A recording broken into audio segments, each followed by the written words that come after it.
This is the Nothing Phone brackets 1, and this might just be the best Android phone for those considering switching from iPhone over to Android. Over the last few weeks, I've been putting the Nothing Phone through its paces in this series of switching from iPhone to Android, and I have plenty of thoughts. Also, keep your eyes and ears peeled for my iPhone 13 Pro giveaway somewhere in this video. So the questions are, is the camera any good? Are those funky glyph things a bit of a gimmick? And how well does it perform with that slightly older chipset? Foreshadowing. So as regular viewers know, I've basically used an iPhone and the whole Apple ecosystem since the very first iPhone came out. But I'm getting a little bit bored of the incremental updates and seeing my Android friends wave around their phones with features that us iPhone users can only dream of. So here are the good things and the bad things about the Nothing Phone and why I actually think this phone is one of the best phones to get if you are switching from an iPhone. Firstly, let's of course talk about the design, because this phone is the most Apple-like Android phone that I have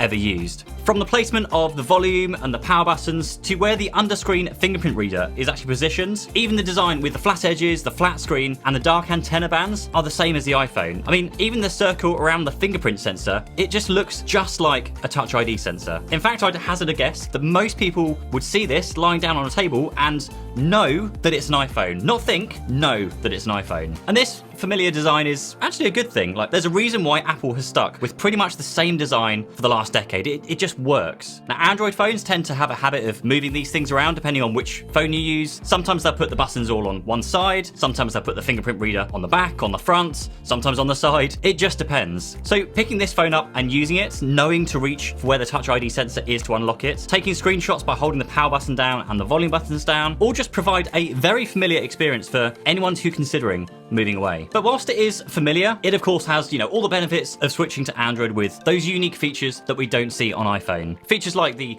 always on display and the ability to customize practically anything on there. And then there is of course the glyph system, which is the Nothing Phone's party trick. And I tend to find that every phone has one. With Google, we've got the Tensor chip with all of the AI voice features that brings, the S22 Ultra and its S Pen and 100 times zoom, the Pocos and their 100 plus watt charging. So over here with the Nothing Phone, we have the glyph system, which is a series of lights on the back of the phone which can light up as a way of just notifying you to notifications or messages and phone calls. And it's really cool, really cool looking. It's really well designed. The settings behind the scenes also really well thought out. I definitely think it stands out from the rest of the Android phones as being very different. Now, as it currently stands, you can choose from around about 10 preset ringtones and notification sounds with more to come, but the glyph system also does more than just this. When you charge your phone, for example, it can be used as a progress indicator to how full your phone is. You can also use a feature called flip to glyph to silence your phone when you place it down on the table and just use the glyph to alert you to notifications. And you can even use it as a bit of a fill light when shooting video, which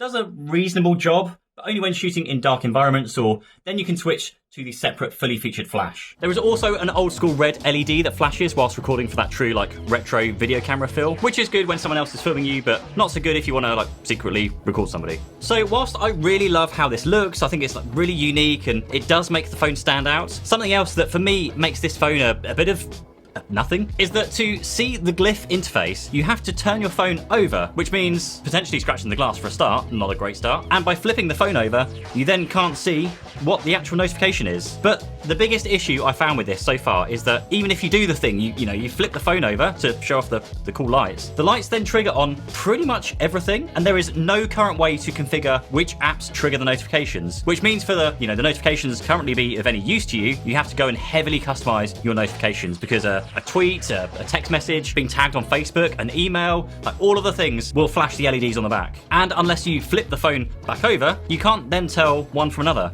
Well, not yet anyway. Onto the camera now on the Nothing Phone 1. And to me, the cameras are okay, verging on pretty good, which to be honest is a decent rating for a £400 phone. Now, if anything, it seems to oversaturate the greens and yellows in some images, which you can see here. But otherwise, at first glance, the camera looks pretty good to me. And of course, if you like green and yellow, then this phone will work really well for you. But I didn't want to compare this side by side with the iPhone 13 because you can literally buy two of these phones with one iPhone. But I did also have the Google Pixel 6a sent to me last week. And as they sit in the same price bracket, I thought it would be really fun to see how these two phones compare. there. First, in these two photos. Now, the Nothing phone looks okay on the face of it. When you look a little bit closer, you can see that, at least for this photo, the Nothing phone has totally missed pulling the hair into focus. And then you look at the other photos, and you can see the colors on the Nothing look more accurate to me. Now, the Pixel just seems to over-sharpen and really oversaturate pretty much all of the photos, which is kind of a Pixel thing. But on the selfie camera, the Pixel gives a better and more accurate image over the Nothing phone. And particularly in this one, where you can see that whilst the Pixel is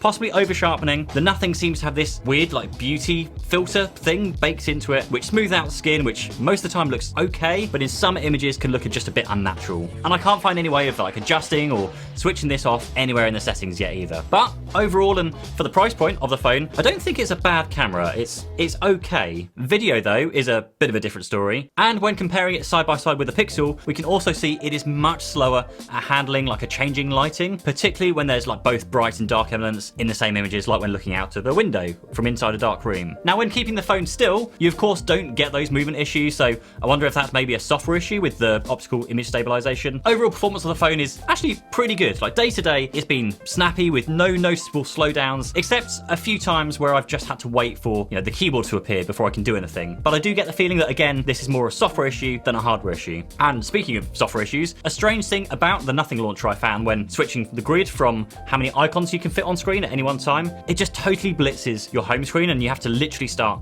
from a blank canvas. Now, something else that really intrigued me about the Nothing Phone 1 was when they made a comment about integration with Tesla, which sounded like they were actually working closely with Tesla to develop this like feature that allows you to control your Tesla directly in like the notification shade at the top, which as far as my testing goes is just nonsense. Once you do hook it up to your Tesla account, you can then tap on the icon and then you get access to all of the controls, which is actually more steps than is required on even the Pixel 6a, where you can literally just tap those commands on the pull down menu without even going into another step further. Yes, perhaps like Nothing's integration may be a little bit nicer and perhaps you'll be able to customize which buttons you can see, but for me the default Android way just works just as well, if not better, than how the Nothing phone works currently. Now, before we move on to battery life, I am currently running a giveaway on this channel for one of these. It's an iPhone 13 Pro in graphite, the 256 gig model, and all you need to do to enter this worldwide giveaway is to let me know in the comments down below what piece of tech are you looking forward to buying this year. That is literally it. I'm going to post a video to announce the winner as soon as we hit 50,000 subscribers, so pop your comments down below and wait to see that video where I'll announce the winner of this iPhone brand new 13 256 gig model in graphite. Whew, that is a mouthful. Best of luck to everybody entering. Now let's crack on with the actual video. Okay, so battery life on the Nothing phone has also been actually pretty good so far. I've seen 4.5 to 5 hours of screen on time on this phone, which for me has been good enough to get me through a full day of using this phone. And actually, I even got through 2 days on a single charge, so much so that it made me wonder if the phone was actually calculating the screen on time properly, because this screenshot of 4.5 hours of screen on time was from 2 full days of using this phone. Even when watching videos from full screen, watching the Stranger Things finale on this phone, still pretty awesome. And I'm not seeing any significant battery drain on like specific apps across the board. Other things that are great about this phone, we've got a very well put together 120Hz display, which looks pretty great. At 1200 nits peak brightness is also better than the iPhone, but not as good as the flagship like S22 Ultra. But again, for a budget phone, that's pretty incredible. You've also got a fingerprint sensor that actually works, well, when you compare it against the Google Pixel range of phones. So there is a load of good things, but one thing that does feel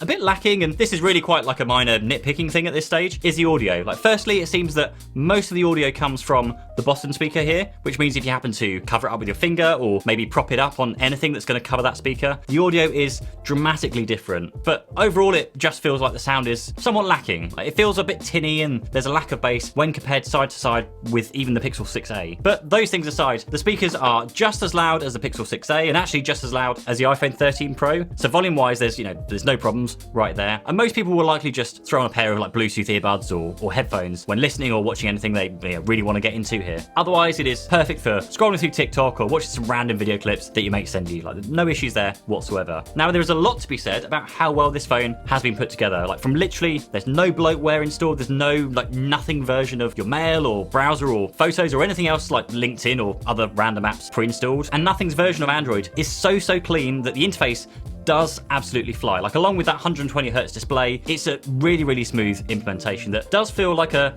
nice experience, particularly as an iPhone user. Like, it's got all that familiarity of the form factors, but with a very, very well put together Android experience on top of it. Now, if there was one thing which I feel lets this phone down, of all those things, like the always on display, wireless charging, 120Hz display, like all those good things, the phone is missing an IP rating. And I mean, the phone has an IP53 rating, but not an IP67 or 68 that most other phones nowadays have. Like, even the Pixel 6a, which is practically the same price as the Nothing phone, is IP67 rated. So with the IP53 rating, you'll get away with using it outside in the rain, of course, but not fully submerged. So if you plan on taking this with you to like the sea or swimming pool or hot tub, or for your holidays in anywhere where it could accidentally get, dropped in the water, then this isn't the phone for you. Which is a shame, really, given the rest of the decent specs and features that you get with this phone. So if you are thinking of leaving your iPhone for Android, and particularly switching from one with a Touch ID button at the bottom, then the Nothing phone is a great candidate for you, and your wallet will be grateful to you too. But if you want to see what Apple's real competition is, then I recommend checking out my review of the Google Pixel up here. I'll see you in the next one. Cheers.